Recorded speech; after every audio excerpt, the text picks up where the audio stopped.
Baik, terkait topik ini memang pemerintah Kabupaten Buleleng sudah aktif ya Pak ya, meningkatkan yang namanya ketahanan pangan itu melalui berbagai strategi berfokus pada pelestarian sawah, perbaikan infrastruktur, dan juga pemberdayaan petani ya Pak Kades ya.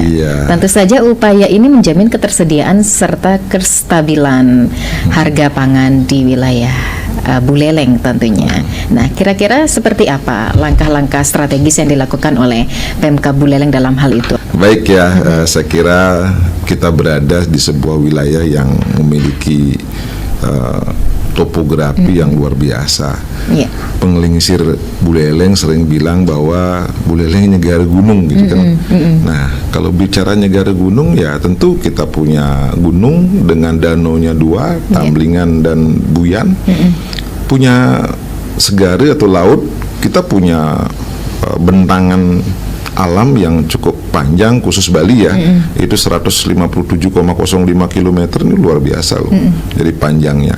Terus topografi kita bergelombang, berbukit dan datar pun ada gitu. Nah, maka potensi kita berbicara Buleleng ya, potensi Buleleng ini luar biasa.